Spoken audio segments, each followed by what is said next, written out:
Hey guys, this is the mtg noob here. I am bringing you a standard deck tech with the Naya deck that BBD played versus Todd Anderson in their, I believe it was last Friday's video series. Pretty much did both of their decks this week. I'm just going to go over the deck briefly. Naya is a combination of dudes and burn, and kind of tries to just hit you over the head and win that way.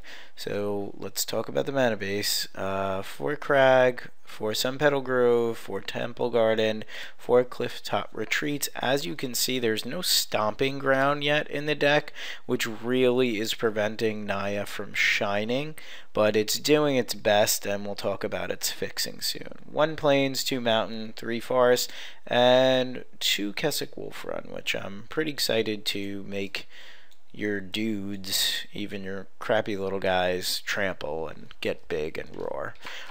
So for fixing, we have 4 Farseek, which really just gets us Temple Garden or Mountain. So it's not amazing. It's good at fixing your green and white mana, but obviously not your red mana, and not yet. You also have 3 Borderland Ranger. Borderland Ranger is really good at getting you any one of your basics you may need. And then, not really fixing, but kind of acceleration, you have your 4 Pilgrims who tap for white. Your removal suite in the deck is 3 Oblivion Rings to deal with very annoying things like Planeswalkers, Giant Flyers, really just Runechanter's Pike, etc., etc. You have 4 Bonfire of the Damned, which I feel might be too many, but, you know, when you're beating them with dudes and you're just trying to get through with dudes, clearing the way and hitting them for damage is surprisingly effective. 1 Devil's Play in the main deck, more or less just kind of as that last final shot, or to take out something annoying like a Angel of Serenity or a Planeswalker, something like that. Finally, let's talk about Garruk. 3 Garruk in the main, 1 in the board. He's just a big dude. He draws you cards since your guys are so big, and he really more or less just regurgitates beast tokens, and it's pretty fun to do so. Triple green isn't too bad for the deck since it's primarily a green based deck.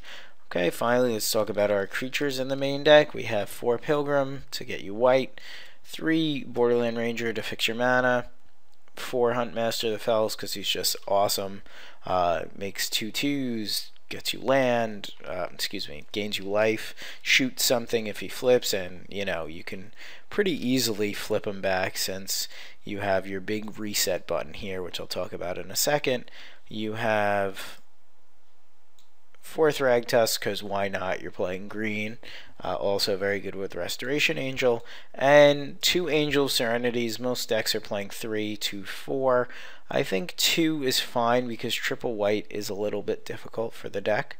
And as the reset button that I was talking about is here, Restoration Angel works well with this, it works well with this, it works well with this, it even works well with this. To kind of reset all of these things and get extra uses out of them. Okay, let's go to the board. In the board we have some 2-drops. I'll move them over here so you can actually see them. We have 2 Mizium Mortars to kind of bring in for creature matchups because you don't have a main deck Day of Judgment kind of a card, Supreme Verdict, etc. outside of your bonfires, but these are just a little extra insurance and sweep things. They also hit problematic creatures for 4 damage, so hitting an Olivia Valeron before it gets really gigantic is relevant in the Jund matchup. 2 Rest in Peace just for Reanimator matchups. 2 Sundering Growths because they're good at killing Runechanter's Pike at instant speed. They're also very good at populating. You do make beast tokens here, you make beast tokens here, you make worm tokens with Garruk, you make wolf tokens here. So you do have a good amount of populate targets, but remember, you have to kill an artifact or enchantment, then populate.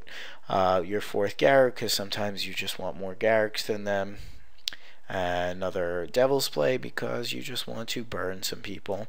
And finally, some extra sweet creatures.